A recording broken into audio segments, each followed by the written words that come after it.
New challenge, restoration challenge, Japanese PET, katakana keyboard, like on the VIC 1001.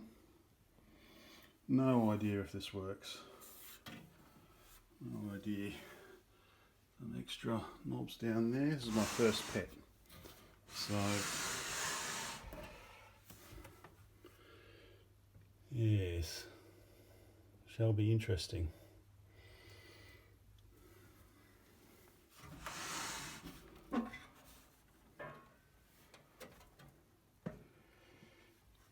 So I have no idea. This is, I'm going to say this is my first PET. No idea if it works. Probably not.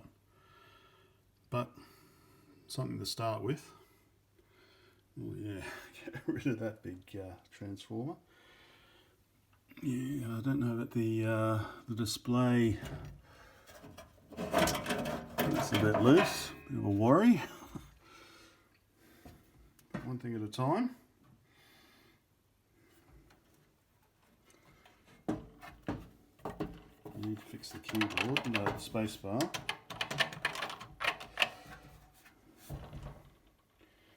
Yes. Oh, a heavy beast. Should be interesting. Let's see. So I've stripped the keyboard, cleaned it, and I'm now putting it back together. So these are the key plungers. Same as what they use on the VIC 20, or the original VIC 20, VIC 1001. You've got your little conductive bit there. So this actually can come out, this little rubber bit here. And they are actually keyed. So you see one side, I don't know if one side is slightly smaller than the other. So you can force it in the wrong way, but it goes in much easier if you put it in the right way, like that. So just a few more to do, and I can put the circuit board back on, and then I can put the keys on. At least one part of it's done. Okay, all set to go. Spacebar's back in. So these actually come apart. I can do one that I made, one that I prepared earlier.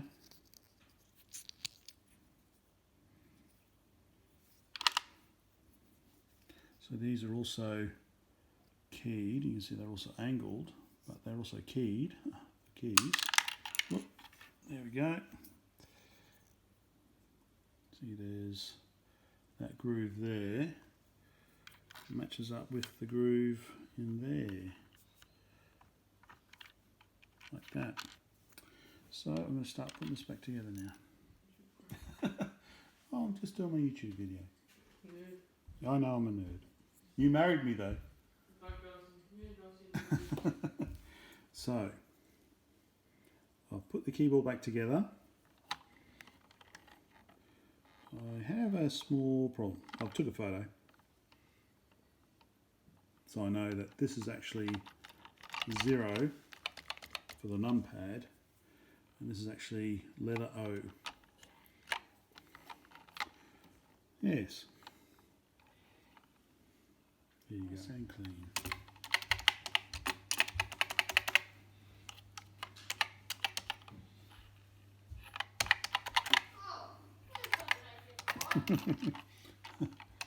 Oh, youngest son is into my CD collection again. Hey buddy. So what's this, 1979 keyboard.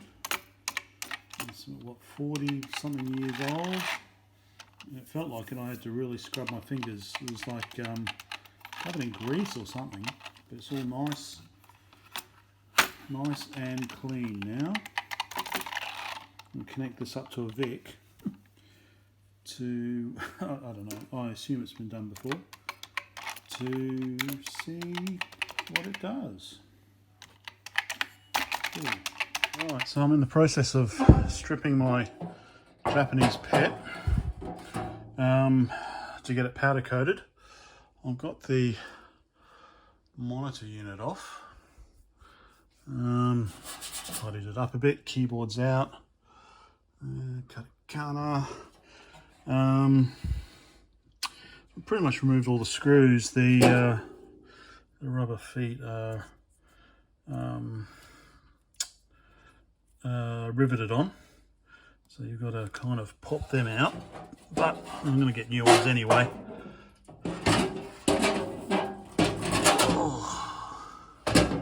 So I've just popped it out there. Just cut as much as I can off it on the inside. Haven't done those ones yet. And then just lever it out on this side to remove that one pretty much intact, so I'll be able to find replacements. I think I'd much prefer to have screw-on feet.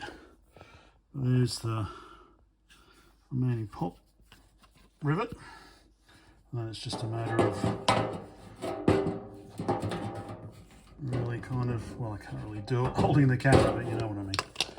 Finish off those two, and I think I'm going to have to, I assume, I'm going to have to also cut the rivets that are holding the top and the bottom case together.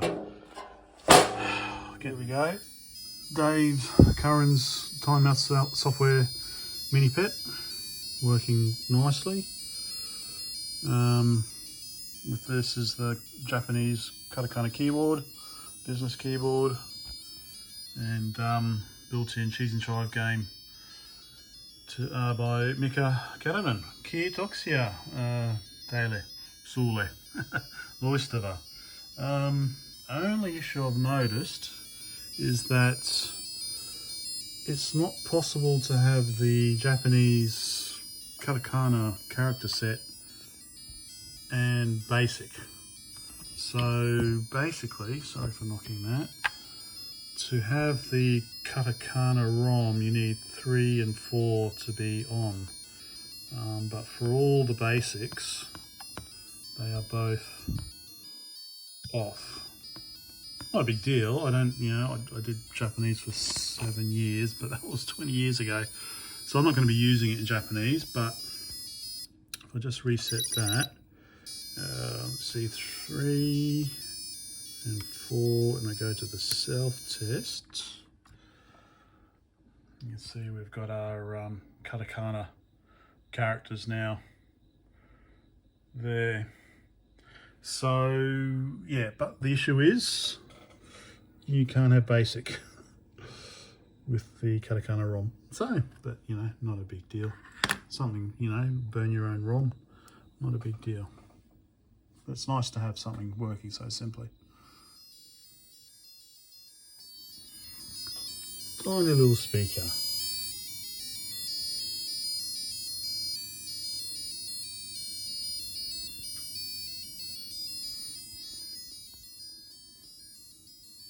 Okay, I've removed the fascia. It was only held on by 3, but you can see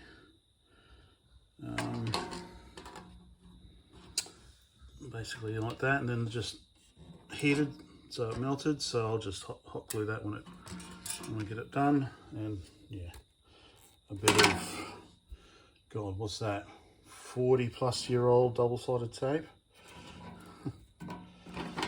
So that's done. Next is hot air gun to hopefully remove that. So I get that, so I can reapply that. And just remove the rivets so I can separate the 2 cases. I'm not worried about that, but yeah, try and save the serial number label as well. And then get it repowder coated, and hopefully,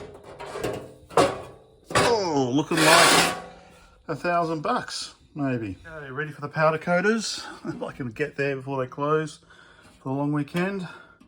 So they're going to basically sandblast it all, I don't care about that, I'll get a new label. Sandblast it all, prime it, and then recoat it. We'll repowder coat it. Hopefully it comes up looking good, and there's the monitor. I hope it still works. So let's see. Here's the original 9-inch monitor, and I have refurbished it. So I've put on some longer wires there. I've replaced the caps. I've put on a I replaced the original linear rectifier. Hopefully that's okay. Yeah, so that's all waiting to go back in. And because it was Japanese, it came with a 100-volt transformer. So I'm going to put some toroids in. Let's see if it works. So after this, I'll probably add in the video of the PET case all dismantled, ready to go. So my Japanese PET 3032 is back from the powder coaters. Very much nicer than it was. Done a really good job. There was a lot of internal rust where the original paint or whatever hadn't really gotten to, so they've gotten all that. So it's looking very good. So it's all in pieces at the moment. I will start putting it back together. I still have the original serial number label to put it back on. I've got a reproduction for this one. Not exactly how it was, but best they could do. That's all right. Put the keyboard in. I still need to re-rivet. Well, I need to re-rivet the bottom case back to the top case. I'll lever open, and let me see. Just wait. I've got the original front to go back on, so I've just unrolled that. Had some double-sided tape, so I'll put some probably double-sided tape there and there. Put that back on. Put the washers back on the inside, and then hot glue it. And I forgot to get the original back plate for the monitor done. So this is the original color, and I think they've done a pretty good match. So I'm going to keep that as original. So yeah, so there we go. Starting position. Okay, let me get, what will I do first? Let me try and put the front label back on first. For the replacement label, I was a bit miffed at the shipping charge. I think it equated to about 41 Australian dollars. I was like, oh, bloody hell, it's more than what the label's worth. But this is how it came, and you can see why, is I've taken great care to pack it so that your label comes perfect. You know, no creases or folded in half or rubbish like that. So I can understand why they've shipped it like this. All right, now let's see if I can get it on. And here it is. So like I said, this is the closest I could find. The original one, I probably got a photo, had 3032 written on it somewhere. So anyway, let's see. Step one is done. I think that's come out okay. Okay, let's get the serial number back on the back. Okay, so here's the bottom case. Probably need to work the hinge a bit. But looking very nice inside. Just that's just dust. They had the they got the bottom case done first. Yeah. So I reckon we'll stick the labels back on. Not perfect. You can see where I originally started peeling it off. Okay, I've got to find my rivets. I guess rivet. that's how it was riveted, or should I just screw it back on? Let's see. Here is the top case. Yep, had so many issues trying to get these bloody rivets out. You can see where they've obviously had it like that when they've repowder coated it. Not a problem. It was pretty rusty anyway, so I don't think they really did a good job on this originally. So I probably would have preferred, maybe I should have mentioned that have this open when you redo it, but anyway, that's neither here nor there. I should be able to reinstall the keyboard here. Yeah, getting there. I'm trying to put the double-sided tape on, and looks like you probably really have to press in there to make contact. So I'm pretty sure we had it down the bottom. When I pulled it off, it all glues in like that.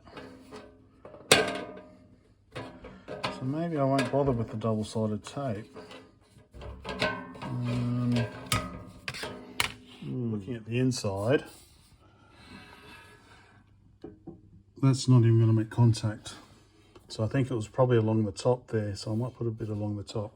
Okay, so I've got the double-sided tape up there for what it's worth. Now I just need to do these again. So these just require a washer, and then they were kind of melted, the plastic. So I'm just going to use hot glue instead to secure the washer to each of those four, and then that should be the front fascia reattached. So these three are the original washers. One was lost, so I'm using an M3 washer as a replacement. Got the glue gun heating up. Let's see how we go. Got them ready to go. Let's see if using hot glue is kind of the same as having them plastic melted. Okay, so what I'm doing is putting in hot glue and quickly squeezing on the washer. Ow, and burning my fingers. And then a bit more hot glue. No one's going to see inside of this, so let that set. Ow, ow, ow, ow.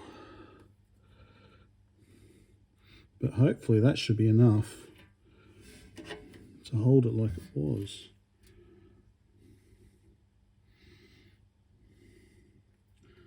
Okay, and so this is the result. Hopefully this should be strong enough to keep the front fascia on.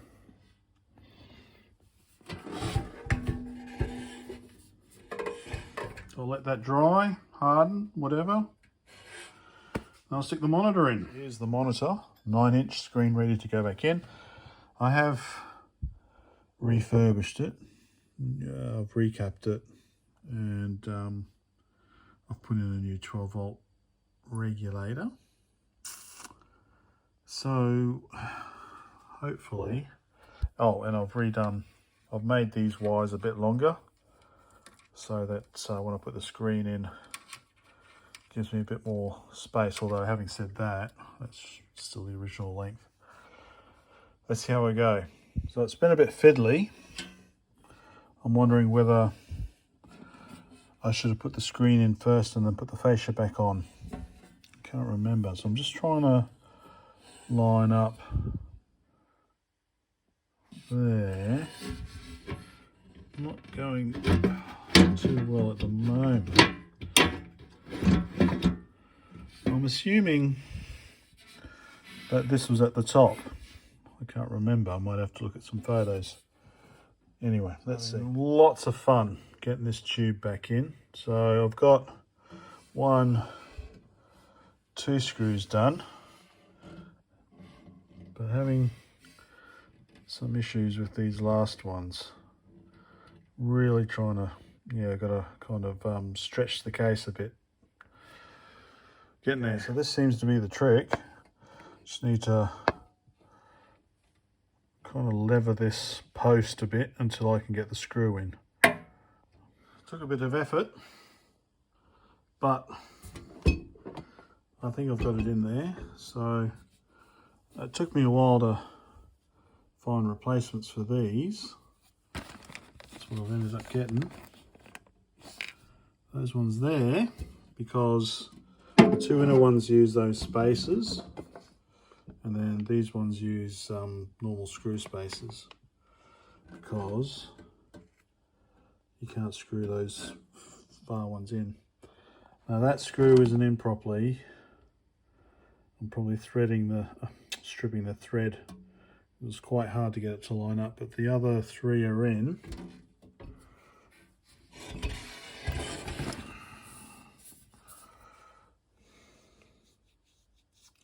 So I'm getting there.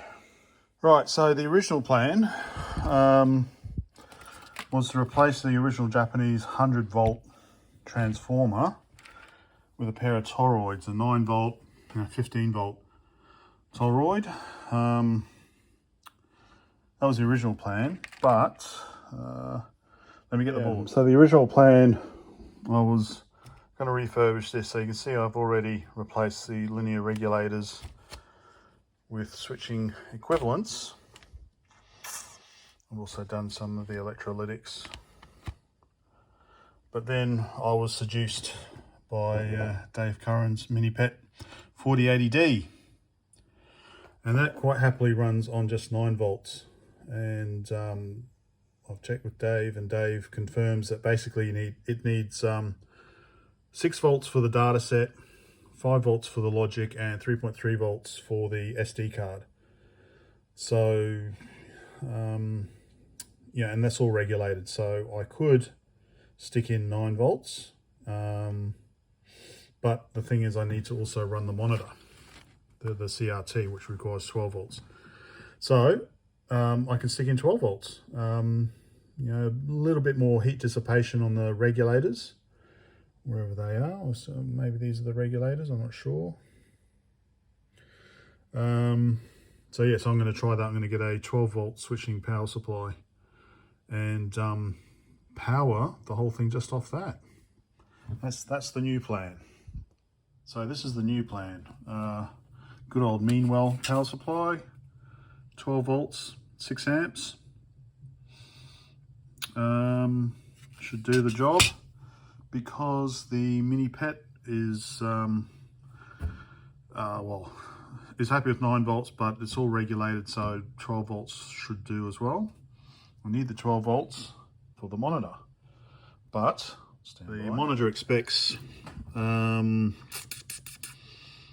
well, say 15. I'm not sure exactly what the original PET supply gives, but you can see we've got the 4 diodes for the full bridge rectifier, and just in there you can see a 12 volt regulator. So I've already got 12 volts coming out. I just need to bypass the normal supply, which I could probably do as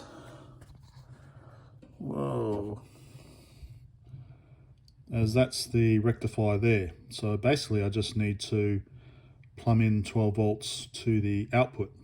Well, ideally remove the rectifier or regulator and just plumb in 12 volts from the power supply. So that's what I'm going to try next. So looking at it, that's obviously ground.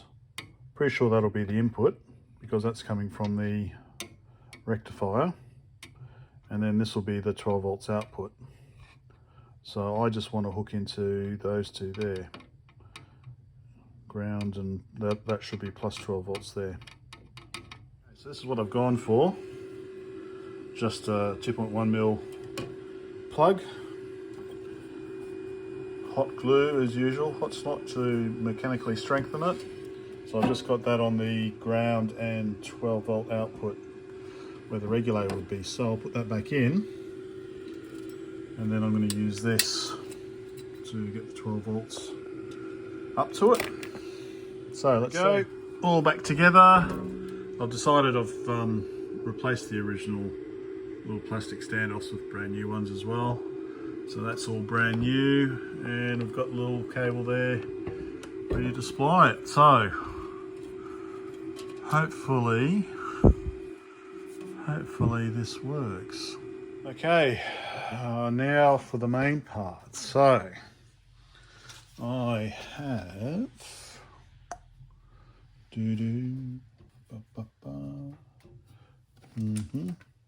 so that'll be for the power supply for the CRT, and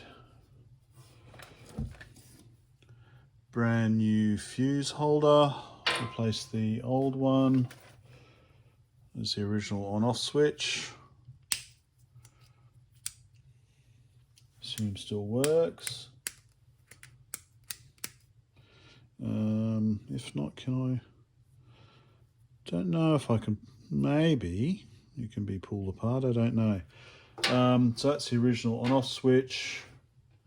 And what else did we need? That's the original fuse holder. There we go. This is the original. This was actually cut off when I got it, so I didn't have any power cable on it. But this kept it for the original grommet thing. I'll get rid of that. So I just need an Aussie cable. I've got tons of white ones. Have I got a black one? Do I have a black one? Yes, I should have a black one somewhere. So, okay. Power supply. And MiniPET. So, let's worry about those for now. So MiniPET goes in like so. Oh, okay, can actually the 9 volts. Anyway, so I should line that up. There's there's a hole there. Okay, there's a hole there. So there's 2 holes there already, and it did come with these, but I was just gonna drill 2 more holes in the case. So many bloody holes in the case anyway. What's 2 more? So I was going to do that. So that mounts basically there. I should really mount it. It looks like there. That goes there. I'll zoom in a bit. That means I should probably, no, I'll mount it. I can mount this anywhere really. Maybe if I mount it down here. Mount it down here. Then we've got line neutral earth in, and then we have 12 volts positive and negative out. So I'll have that. Hopefully that should reach up to the monitor. If not, I'll make it longer. So we've got that, and then we've got this going off to there to power the MiniPET board. I don't know if there's really any, because the holes are actually large. You know, these are, you know, for M3 bolts, and the existing holes are actually larger.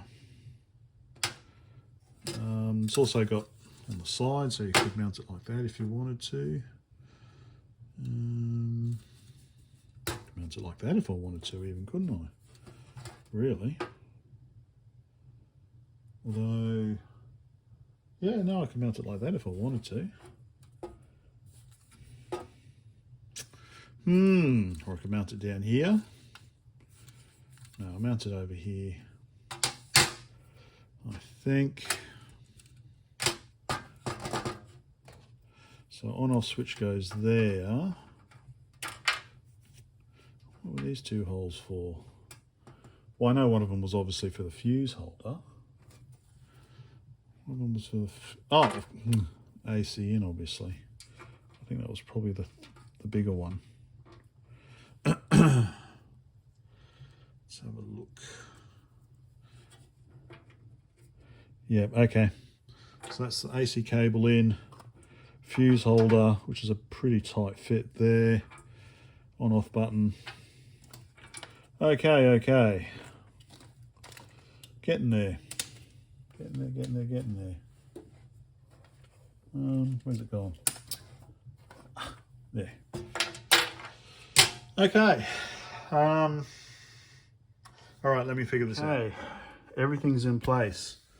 We've got a 6 amp, 12 volt power supply, the original switch, new fuse, new AC cable, 12 volts feeding the MiniPET board, and 12 volts feeding the original monitor. Hello toes.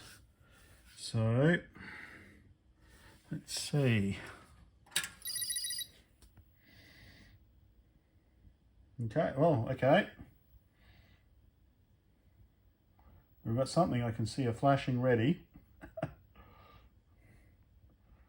So something's working. Maybe some adjustment is needed of the dip switches, I'm not sure. But I will now put the monitor back on the case. Quick fix of the dip switch on the MiniPET board, because it's got a 9-inch monitor which always runs at 60 Hertz apparently, so I had to set dip switch 8. Set Doimy, it's alive. Well, this has taken a while, so yeah, obviously the screen's not great. I need to fix that a bit, but it's working. I'm happy. Okay, so that's at full blast. Brightness, obviously. You can see there is text there, but as you decrease the brightness. Oh, okay. No, actually. That's very dim though. It's gone. Okay, so I can actually see it. I can actually see it better on the phone screen than I can in real life. And this is with the lights off. With the lights on, you can't see anything at all. So I guess that would be the normal brightness with the lights on.